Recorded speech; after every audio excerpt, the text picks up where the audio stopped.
Hey, welcome back to Speak Up English Hub, the place where we turn the best books ever written into your personal fluency training. Today, we're diving into a John C. Maxwell classic. And trust me, by the end of this video, you won't just understand leadership, you'll be thinking and speaking about it in natural, fluent English. Here's how it works. The text will appear on screen as you listen. Your only job? Read along. Out loud if you can. That combination, listening and reading at the same time, is one of the most powerful ways to train your brain to speak English naturally without translating in your head. So get comfortable, turn up the volume, and let's go. The first sentence is coming right now. John C. Maxwell, 5 Levels of Leadership. Proven steps to maximize your potential. Have you ever worked for a boss who thinks that having the word manager in his job title automatically makes him able to lead? If you have, you'll know that such managers make the worst kind of leader.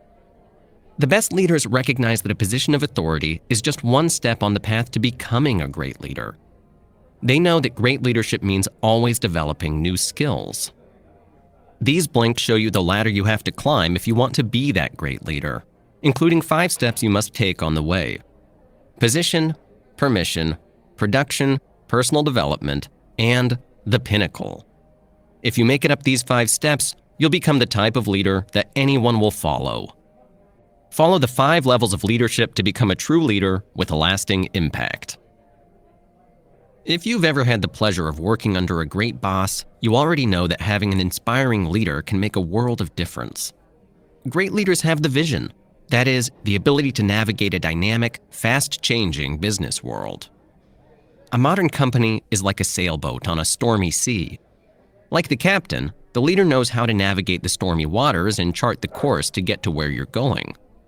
After all, the steering wheel and sails can be operated by anyone on board, as long as there's a leader to set the right course. As you can see, having a visionary, forward-thinking leader is crucial. However, it may surprise you to learn that these kinds of leaders are made, not born. Pretty much anyone can be appointed to a leadership position, but that doesn't automatically give them influence or sway over other people. We've all experienced bosses who seem to think that their rank allows them to do anything they please, but leaders like that never manage to motivate their team or achieve the desired results. On the other hand, influential leaders know how to reach the right people, develop a good strategy, and get things moving. And as you'll hear in the following blinks, there are 5 distinct levels you have to pass in order to become that kind of effective leader. It's important to note that learning these leadership skills is like climbing a ladder. You have to master each step before you can climb higher. So keep listening to find out how to climb the leadership ladder and become a truly inspiring boss. Inspire others by bringing your personality and core values to your leadership role. Have you ever had a boss with lots of formal authority but no actual talent for leadership? If so, you've experienced a positional leader. Someone who thinks position alone gives them the power to command. Unfortunately, positional leaders waste energy and fail to get the best out of their subordinates. After all, when formal position is the only thing legitimizing your leadership, you have to spend all your time defending your authority. In fact, we often see positional leaders behaving like medieval rulers, obsessed with accumulating huge armies and castles to buttress their power. In real-world terms, imagine a manager obsessed with attaining the largest possible staff and the biggest budget, all in order to make themselves look important. Exacerbating the poor leadership, positional leaders have trouble giving their employees direction. They may order people around, but they'll never motivate them for long periods of time. In other words, subordinates will do only what is specifically expected and very little more.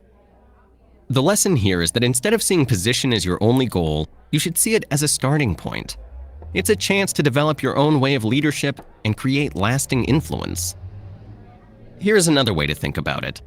Although you may have a defined position within the company, you still have to fill it with life by choosing core values and deciding to implement specific working practices. Ultimately, you can develop any kind of leadership style as long as it's effective and true to who you are. The former CEO of Southwest Airlines learned this lesson while observing the behavior of 2 court litigators. One was very diplomatic and calm. The other was aggressive and emotional. But despite the difference in style, both were outstandingly successful. He realized that you have to bring your own personality to the position. Build trust and positive relationships to make the most of your leadership. As we've learned, positional leaders waste energy protecting their own interests and power. The best way to break free from this type of leadership is by shifting the focus from ourselves to others. The advantages of being more outward-facing are manifold. Positive relationships and a pleasant environment raise energy levels and foster an enjoyable workplace. After all, consider what happens when you spend time with people you don't like. Most likely, it drains your energy and feeds a negative outlook. On the contrary, spending time with friends is like recharging your batteries. It makes us feel energetic and full of life. So, how do you build up these positive relationships? You have to value the people around you and treat them accordingly. You'll find that if you practice a positive mode of communication, you'll connect with others easily. To that end, imagine commanding a coworker in an aggressive way. He'll probably respond defensively. On the other hand, if you stay calm and gently ask for a favor, he'll probably be open to your message, making it more impactful. This kind of communication is crucial because when people around you trust you and feel appreciated, they tacitly give you permission to lead them. In other words, people cling to leaders they can trust. Especially when your workplace is dealing with difficult situations, feeling that someone's looking out for everyone on the team strengthens ties. For instance, in the U.S. Marines, one of the core values is to leave no one behind, regardless of status. That's why when they go into combat, officers opt not to wear their insignias of rank. Not wearing the symbol sends a clear message. We are in this together. We live and die together, regardless of rank. And this ethos plays a key role in the organization's imposing reputation. A good team needs a good leader to chart the course to success. Focusing on others not only legitimizes your leadership, it also fosters greater productivity. First, it's important to recognize that an effective team isn't simply a collection of individuals. It's a finely calibrated balance of various skills and attributes. In other words, a team is greater than the sum of its parts because all the strengths are fused together to balance out the weaknesses. For instance, think of a basketball team, which consists of specialized players each perfectly fulfilling the demands of their specific position. Members play in their own unique sweet spot, thereby maximizing strengths and minimizing weaknesses.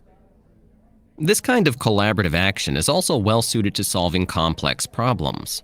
Or as basketball coach John Wooden said, everyone who scores a basket has 10 hands.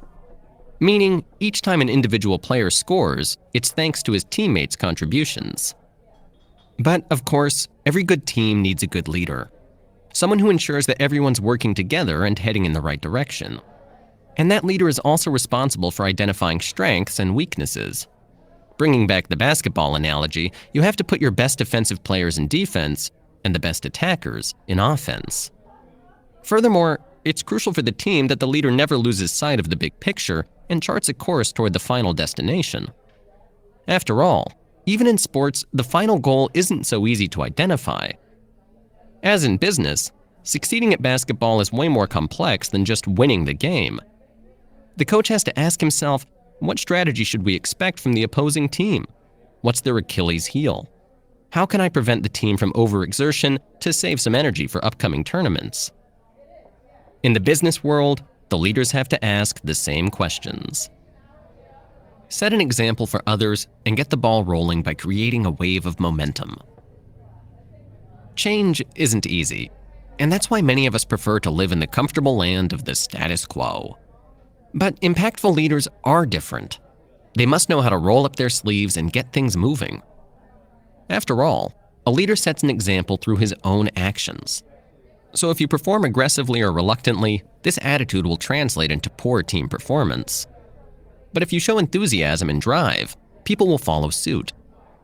For example, legend has it that once during the Revolutionary War, George Washington rode up to a group of soldiers who were having trouble raising a beam. Instead of helping directly, the commander first stood aside and shouted words of encouragement. But when he realized that the task exceeded the soldiers' strength, Washington dismounted his horse and joined the struggle. Soon enough, the group succeeded in lifting the beam. As you can tell from that example, a leader's actions can create momentum for change. It's really hard to go forward rapidly from a standing start, but when a leader acts prudently, he can create momentum to lead the team forward at full speed. To that end, imagine how exhausting it feels to swim against the tide. It's much easier to make progress by moving with it. That's exactly what Apple did. The once small company, fighting against the tide of companies like Microsoft and IBM, shifted the market direction by releasing products that were designed with the user in mind. With products like the iPhone, Apple shifted the tide, so that now other companies have to choose to move in the same direction or fight against it. So once you've brought your team into position and spearheaded the first steps, create some momentum and allow it to work in your favor. Developing your human resources is crucial for your company's long-term success. When you see success, you're just looking at a snapshot. Because under changing circumstances, even the most brilliant marketing strategy can falter. That's why an organization's biggest challenge is to sustain a high level of success. It's crucial to remember that any company's greatest resources are its people. After all, markets change, facilities deteriorate, supplies get used up, but people have the potential to grow and surpass themselves. And that's exactly why successful companies distinguish themselves by improving their people. That is, by giving them room to learn and grow. For example, in 1999, Fortune named Synovus Financial Corporation the best place to work in America. And looking back, the former CEO says that the award was only possible because the company always emphasized team building and people development. A true leader is like a mentor, focused on transforming the people around him and helping them grow. To this end, people development is one of the most important aspects of leadership. For example, the author observed that transformative leaders only put 20% of their effort in personal productivity. Meanwhile, the other 80% goes into staff development. Meaning, great leaders put their own advancement far behind the broader goal of building a phenomenal team. It's important to note that personal development isn't just good for the company. It's also a major human need. Fulfilling it will give your employees a sense of loyalty to the company, reducing possible interest in seeking opportunities elsewhere. As we've learned, people development is extremely important for the long-term success of an organization. And as a mentor, you have to find the balance between teaching your employees and empowering them to grow on their own. As you'll see in the next blank, that means you have to put some power in their hands. Developing future leaders is the key to a lasting legacy. Becoming a successful leader is a long process, but the rewards are great. Still, the journey never really ends, because a true leader keeps giving back by teaching others to become leaders too.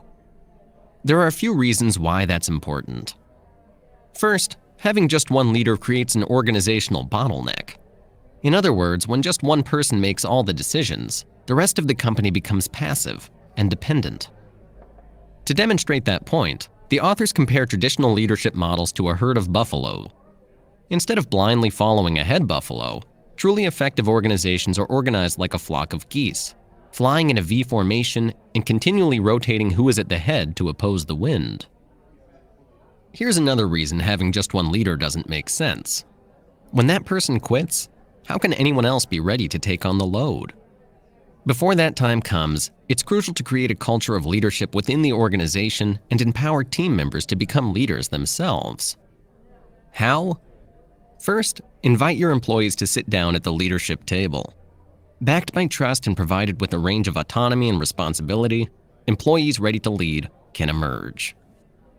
Developing future leaders is not only an organizational necessity, it's also part of your legacy. Because creating fellow leaders who can act autonomously and also rear their own new leaders will effectively reproduce your work to infinity. Consider the Socratic model. The ancient Greek philosopher's student Plato founded an academy that passed on knowledge to generations of students. Among these students was Aristotle, who later became an important mentor to Alexander the Great. And there's one more important benefit of teaching others. Seeing other people grow and follow in your footsteps is greatly rewarding. In fact, there's no better motivation. The key takeaway is that a true leader isn't characterized by her formal job description, but rather by her influence on other people. To have the greatest impact as a leader, support your staff, build effective teams, and allow people to grow and become leaders themselves.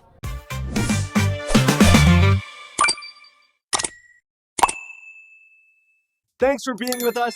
See you on our next video. Let's speak up.